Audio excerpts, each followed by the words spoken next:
Did she really just laugh at a federal judge?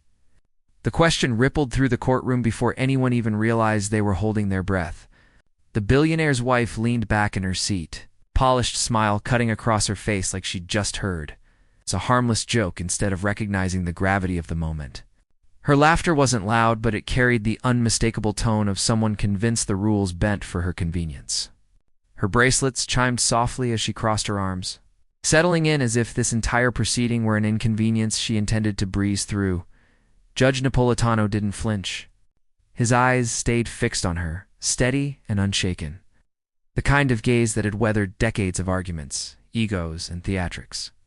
The room around them seemed to shrink, every spectator drawn into the invisible line stretching between the bench and the defendant, who believed her wealth placed her above consequence.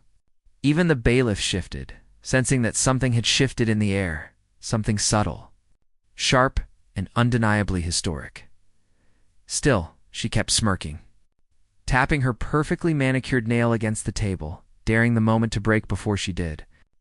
But the judge simply breathed, calm and precise, as though he could already see where this confrontation would lead. The silence grew thick enough to press against the walls. Then, the entire courtroom waiting for his response. He leaned forward ever so slightly, but the judgment he delivered moments later. Nobody in that room was ready for it that day. She wasn't just any defendant. She was the wife of a man whose name appeared on skyscrapers, foundations, and the kind of political donor lists whispered about in Washington corridors. People like her didn't wait in lines, didn't hear the word no, and certainly didn't expect to be questioned by anyone wearing a robe and holding a gavel. For years she'd floated through life wrapped in a cocoon of chauffeurs, handlers and lawyers who moved problems out of her path before she ever noticed they existed. And whenever the world dared to slow her stride, she relied on the same chilling phrase that echoed through staff rooms and security offices. Do you know who I am? Most people did, and that was precisely the problem. Yet across from her sat a man who had built his life on something entirely different. Judge Napolitano didn't come from wealth or connections.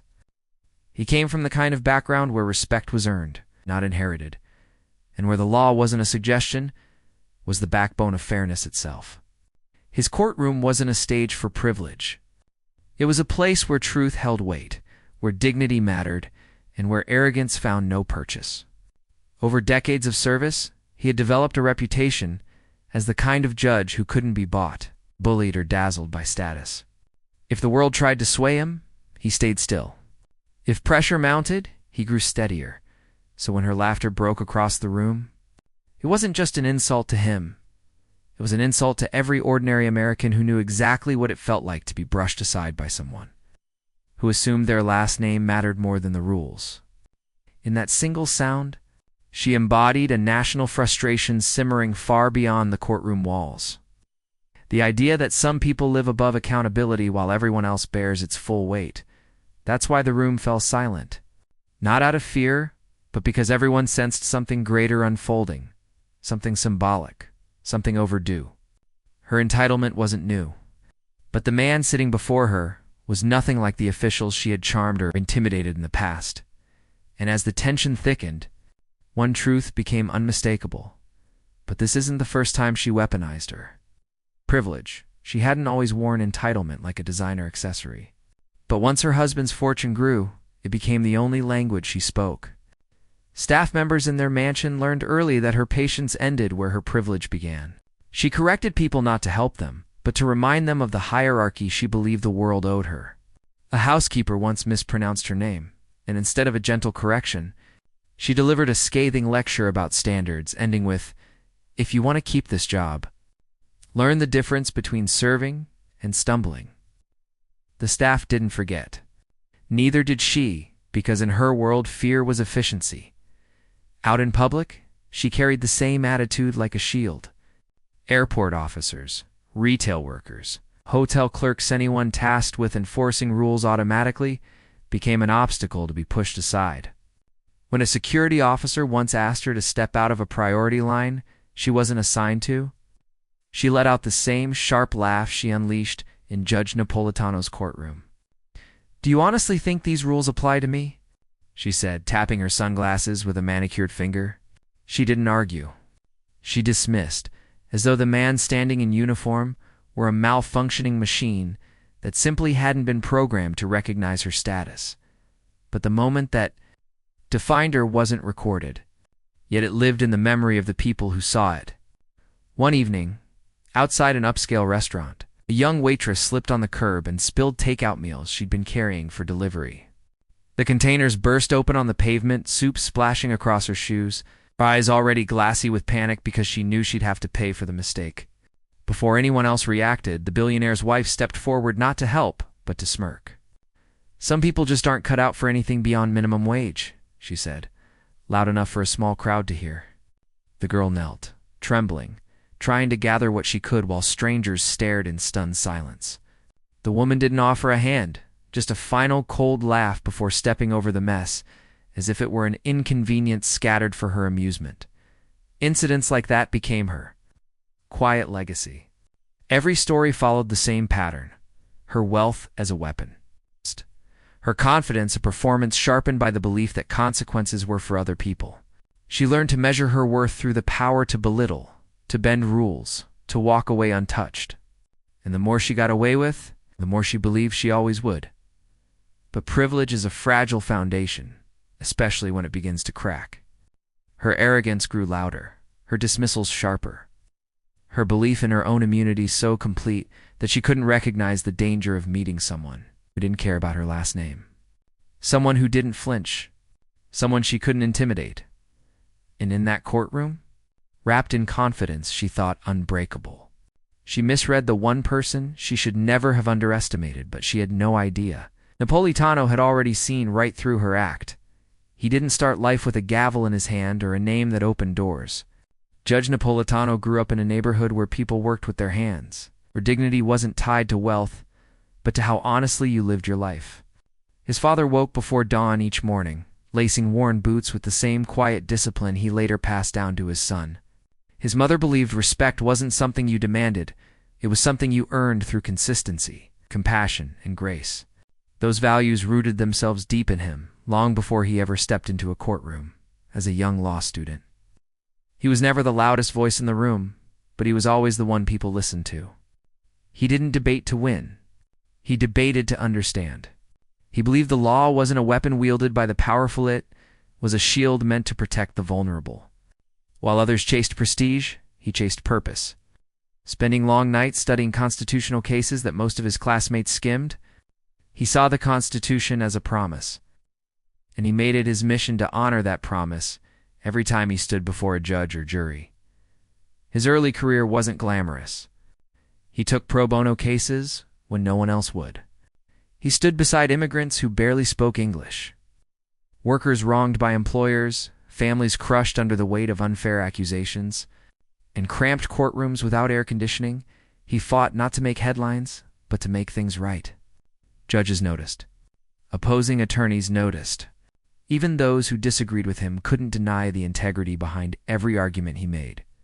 Over the years, he built a reputation that couldn't be bought, and couldn't be shaken.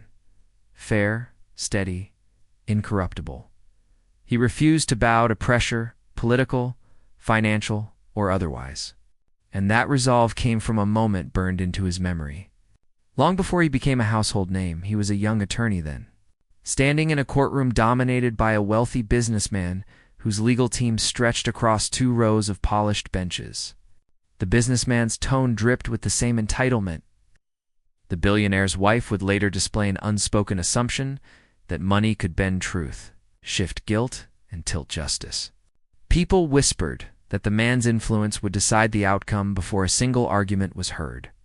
But Napolitano didn't flinch. When he stood to speak, he didn't match arrogance with aggression. He countered it with clarity, precision, and a calm so unshakable it drew the judge's eyes away from the spectacle and straight toward him. And when the ruling finally came down, it wasn't wealth that shaped the verdict. It was the truth he had, laid out piece by piece with unwavering conviction. So when the billionaire's wife laughed at him that day, taught him that power only wins when people let it. Status only intimidates when you believe it means something. and arrogance only succeeds in the silence of those two, afraid to challenge it. He walked out of that courtroom with a deeper understanding of who he wanted to be, a defender of fairness, a guardian of dignity, a man who stood tall not because of the title, before his name, but because of the principles behind it. So when the billionaire's wife laughed at him, he didn't hear disrespect. He heard a familiar echo of a world where people mistake wealth for worth, and he recognized instantly that he was facing the same kind of arrogance he'd spent his career refusing to bow to dot, and that was the very lesson he'd use. Against her in court, her laugh didn't fade, sharpened. The billionaire's wife tilted her head, letting the last note linger in the air like a challenge thrown across the courtroom. She wasn't just amused. She wanted everyone to know she found the entire proceeding beneath her. Her eyes swept the room, pausing on the judge as if daring him to acknowledge the insult she'd wrapped inside that sarcastic smile. It was the kind of laugh meant to embarrass, to reduce the authority of the bench to something she could bat away with a flick of her wrist. A murmur rippled through the spectators. People leaned toward one another, whispering behind hands they pretended were discreet. Even the bailiff, a man trained to remain expressionless, shifted his stance as if bracing for a storm he felt gathering in the tension-heavy air. Yet Judge Napolitano didn't react, not with irritation, not with a warning, not even with a raised brow. His gaze stayed fixed on her, steady and unreadable. That composure unsettled her more than any outburst could have. Instead of backing down, she doubled her performance. Honestly, she scoffed, waving her hand dismissively. We all know this won't take long. Let's skip the theatrics. She cut off the clerk mid-sentence, spoke over the prosecutor, and rolled her eyes whenever procedure didn't bend to her will. Each interruption carried the same message. She believed herself immune to consequence. Her confidence grew louder with every rule she dismissed, convinced the courtroom would bend the way so many others had. But Napolitano still said nothing. He studied her with the attention of a man assembling a puzzle, watching how every word she spoke revealed a little more of the truth she tried so hard to conceal. The silence he held became heavier than her arrogance, pressing against her practiced nonchalance until her smirk flickered just once, like a candle catching a sudden draft. The spectators sensed Eton's invisible shift, a tightening of atmosphere, a moment balancing on the thin edge between escalation and reckoning. She crossed her legs, uncrossed them, tapped her nail against the table. For the first time, her gestures weren't intentional, they were restless. She felt the pause stretching too long, the quiet becoming too pointed. The eyes of the courtroom settling not on her confidence, but on her unraveling, and still he waited. Then, he finally spoke. Her name echoed in the courtroom like a distant bell as Judge Napolitano folded his hands.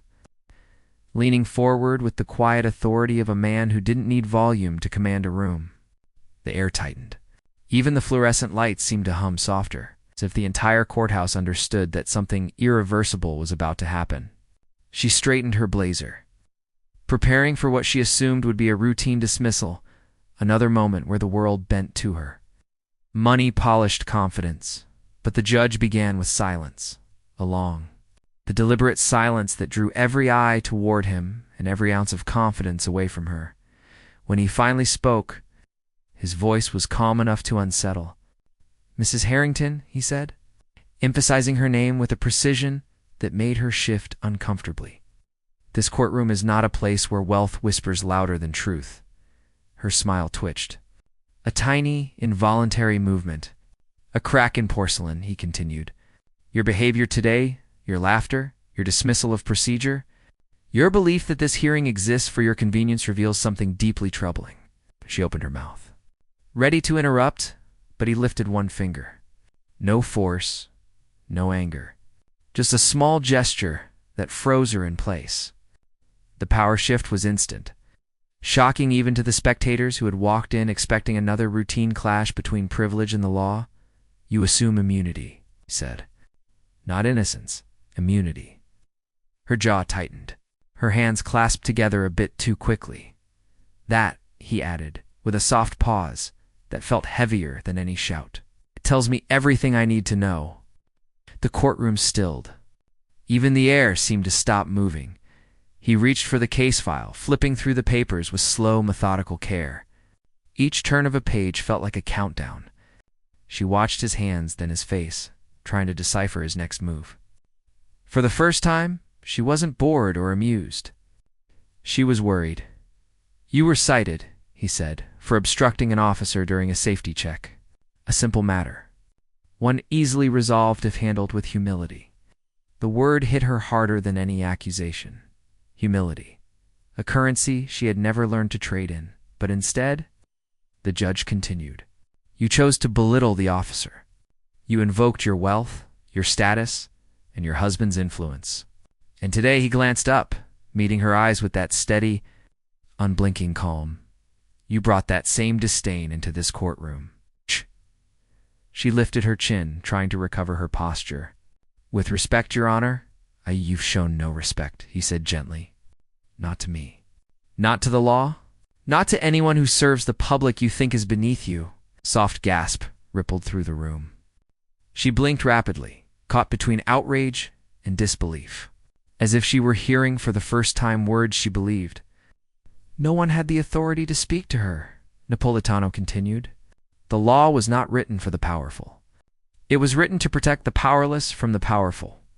And when someone like you mocks that principle, even with a laugh, it becomes this court's responsibility to respond." Her breath hitched.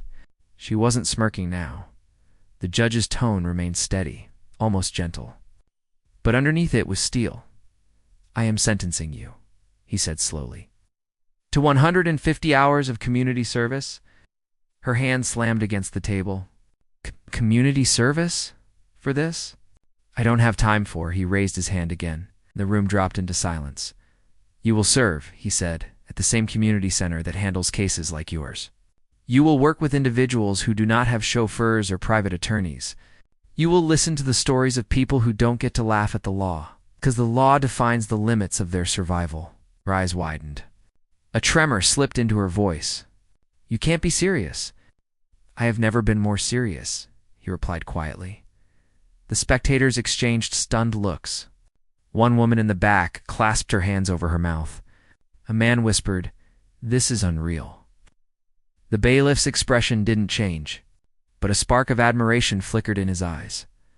Napolitano wasn't finished. Furthermore, he added, "You will write a written apology to the officer you insulted, and it will be delivered publicly. Not because he needs to hear it, but because you need to understand the weight of your actions." Oh. Her jaw dropped. Her face flushed pink, then red, then pale. Her entire performance of confidence began collapsing piece by piece, like a foundation being quietly removed from beneath her feet. "This is absurd," she whispered, but her voice cracked, betraying her. "No," the judge said softly. "This is accountability." A hush fell over the courtroom, silence thick with disbelief, respect, vindication. People looked at one another with raised brows and subtle nods. As though witnessing a rare moment when the universe momentarily aligned, arrogance confronted by dignity, privilege pierced by justice. Napolitano leaned back, his voice lowering to a tone that felt almost like a final lesson. "Mrs. Harrington, your wealth may shield you from many things, but not from responsibility. Not here." She swallowed hard, blinking fast, as though trying to hold back something she didn't want the room to see: fear, shame, or perhaps the unfamiliar realization that consequences had finally found her. "The terms are effective immediately," he concluded. "Court is adjourned." The gavel struck once. The sound echoed like a door slamming shut on the world she thought she owned. For a full 3 seconds, she didn't move. Couldn't move. Her fingers trembled. Her throat tightened around air she couldn't quite swallow. The smirk she had worn so confidently had disappeared entirely, replaced by a stunned, brittle stillness. Across the courtroom, spectators exchanged glances, filled with shock, quietly, satisfaction.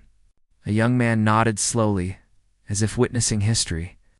An older woman pressed her hand to her chest.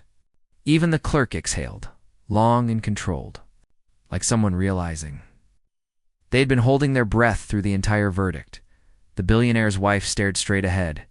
Her world tilted in a way it never had before. She wasn't used to consequences. She wasn't used to being told no. And she certainly wasn't used to losing. But today, she had. And not because she was defeated, but because she had finally been seen. Then the whispers began. Soft at first, then swelling like a wave-gathering force. Did that really just happen? He actually did it. She won't recover from this. But none of those reactions compared to the explosion waiting outside the courtroom doors. Within hours, the outside world exploded. By the time she stepped out of the courthouse, the world had already seen what happened inside. A single clip, just 9 seconds long, had detonated across social media like a spark dropped onto dry grass. Her infamous laugh, his measured stare. In the moment, her confidence snapped in half. It spread faster than wildfire, faster than any PR team could hope to contain. Within minutes, hashtags erupted. Hashtag Napolitano justice. Hashtag no one above the law. Hashtag billionaire wife meltdown. Tens of thousands of people shared the footage, each adding their own caption, some mocking, some outraged, some simply stunned that someone so wealthy, so publicly untouchable, had finally been checked. Creators reenacted the laugh. On Twitter, legal analysts broke down the judge's calm dismantling of her arrogance. On YouTube, commentary channels uploaded hour-long deep dives about the day privilege lost. Even Facebook, where trends move slower, was overflowing with grandmothers sharing posts about the judge with backbone. It wasn't just entertainment. It became a national conversation about fairness, power, the people who believe money is a shield against consequences. Celebrities chimed in too. A-list actors posted cryptic emojis applauding the judgment. Influencers stitched the clip with their own reactions, gasping at the moment her smile dropped. One late-night show host added the line, "If arrogance were a currency, she'd still be rich." But Napolitano just taxed her, the audience roared. Meanwhile, inside a high-rise office overlooking the city, her PR team was in chaos. Phones rang non-stop. Emails flooded in. Consultants debated whether to apologize, deflect, threaten, or disappear. But the internet had already decided its narrative, and once that happens, no amount of spin can unwind it. Every attempt to clarify her intentions only fueled more memes. Someone edited her laughing into a montage of historical fails. Another created a slow-motion version with dramatic opera music. Even her friends, the elite circle she counted on for protection, went silent, not wanting to be dragged into the storm. But Judge Napolitano, he became something else entirely. Symbol. A reminder that justice still had a heartbeat. People across the country shared stories of times they had been ignored, dismissed, or humiliated by those with more power. They connected their experiences to what happened in that courtroom. They saw in the judge a rare kind of strength, calm, unshaken, grounded in principle rather than prestige. For many, he represented the fairness they wished the system protected every day. Commentators on morning news shows replayed the judgment on loop. One panelist said, "This wasn't just a ruling. This was a cultural moment." Another added, "He didn't humiliate her, he humbled her. And there's a difference." Posts poured in from teachers, veterans, nurses, factory workers, all thanking the judge for standing firm when it was easier to bend. Her world shrank. His expanded, but beneath all the noise, beneath the trending hashtags, the viral videos, the reaction channels, the think pieces, the memes, the cheers, something deeper echoed through the country. Something quieter. Something unmistakable. This wasn't about her at all. Her downfall was a symptom. His judgment was the lesson, but the message that America heard most clearly echoed louder than every meme and every headline. The billionaire's wife had thought her laughter was harmless, a display of charm and invincibility.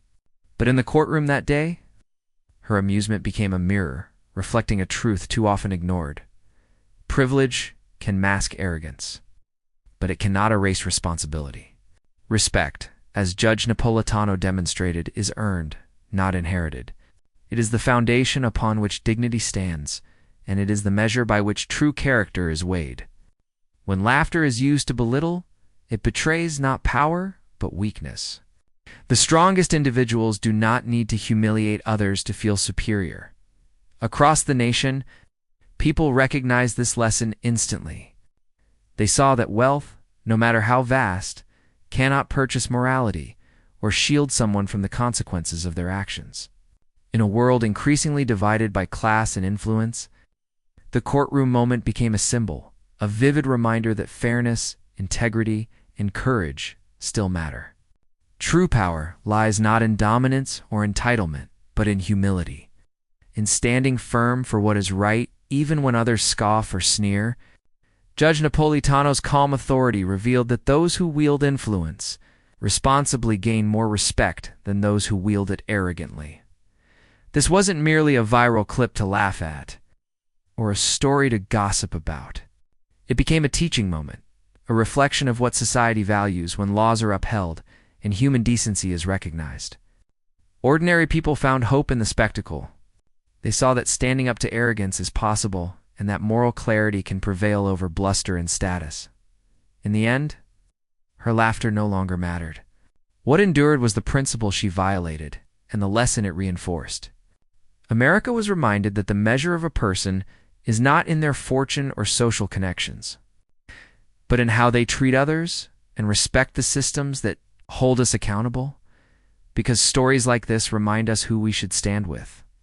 They show us the difference between fleeting confidence and lasting character, between hollow entitlement and genuine strength. And in that distinction lies the true power of justice. The day the billionaire's wife laughed at Judge Napolitano, the courtroom became more than a legal arena, became a stage where dignity, fairness, and courage triumphed over arrogance and entitlement. Millions watched in disbelief, yet felt a profound sense of satisfaction as the judge calmly, decisively restored balance. His reaction didn't just resolve a single confrontation.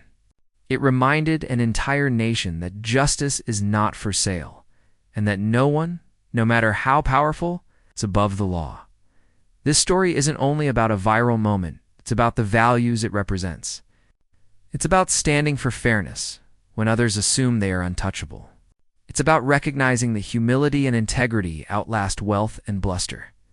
And it's about seeing a figure who embodies those principles, proving that true strength lies in consistency, courage, and unwavering moral clarity. If you were inspired by what you just witnessed, take action.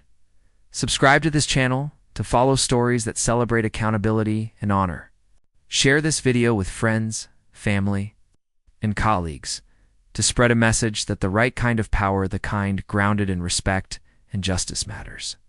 Join a community that believes in dignity over entitlement, truth over manipulation, and service over self-interest. Remember, the moments that go viral aren't always about spectacle. They're about lessons that ripple far beyond the screen. Judge Napolitano's calm authority, the collapse of arrogance, and the affirmation of justice are reminders that the right choices echo louder than privilege. Stand with justice, uphold what is right, and carry that clarity into your own life. Because when courage meets principle, the world takes notice, and ordinary people witness extraordinary truth.